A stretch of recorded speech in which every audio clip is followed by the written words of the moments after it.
भागवन रहस्यमयी बुलावा।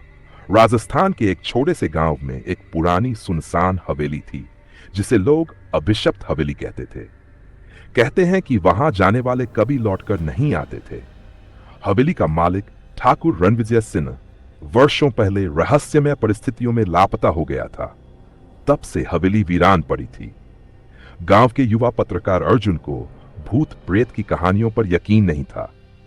वह सच्चाई की तह तक जाने के लिए इस हवेली की जांच करने का फैसला करता है। हवेली की दहलीज पर अर्जुन अपने दोस्त समीर और रेखा के साथ हवेली पहुंचता है। हवेली की बड़ी बड़ी टूटी खिड़कियां और जाले से भरी दीवारें देखकर ही रेखा सहम जाती है। समीर मजाक करते हुए कहता है, अर्जुन, अगर यहां सच में भूत हुआ तो? अर्जुन हंसते हुए जवाब देता है, डरने की जरूरत नहीं, ये सिर्फ अफवाहें हैं। लेकिन जैसे ही वे हवेली के अंदर कदम रखते हैं, दरवाजा अपने आप बंद हो जाता है। तेज ठंडी हवा चलने लगती है।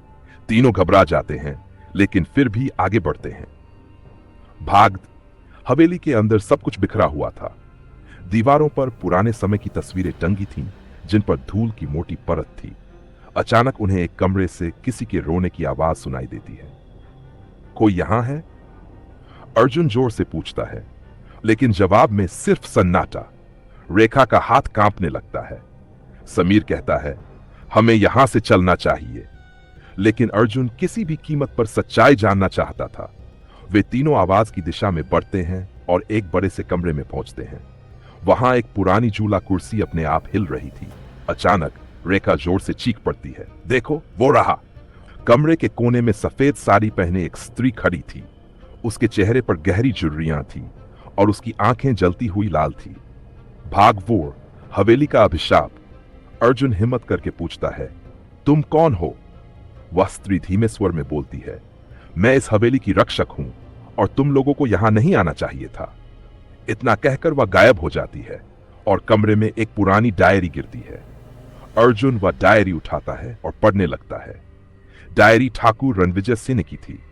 उसमें लिखा था कि ठाकुर ने लालच में आकर एक तांत्रिक की मदद से काले जादू का सहारा लिया था, लेकिन जादू उल्टा पड़ गया और उसकी पत्नी राजलक्ष्मी भूत बनकर इस हवेली में कैद हो गई। भागवाय, मौत का सामना। जैसे ही अर्जुन डायरी पढ़ना खत्म करता है, अचानक हवेली की दीवारें कांपने लगती हैं। हवा में एक डरावनी हंसी गूंजने लगती है, तुम लोग यहां से कभी नहीं जा पाओगे। समीर और रेखा दरवाजे की ओर भागते हैं, लेकिन दरवाजे पर कोई अदृश्य शक्ति उन्हें बाहर जाने नहीं देती। अर्जुन एक आईना देखता है जिसमें राजलक्ष्मी की आत्मा कैद थी। अर्जुन समझ जाता है कि आत्मा को मुक्ति दिलाने का एक ही तरीका है, उस आईने को तोड़ना। वह पास रखी एक भारी मूर्ति उठाकर आईने पर दे मारता है। जैसे ही आईना टूटता है, हवेली हिलने लगती है। एक जोरदार चीख के साथ आत्मा हवा में विलीन हो जाती है। भाग सिस, आही आत्मा गायब होती है। हवेली का दरवाजा खुल जाता है। तीनों बदहवास होकर बाहर भागते हैं। गांव पहुंचने पर वे पुजारी से सारी बातें बताते हैं।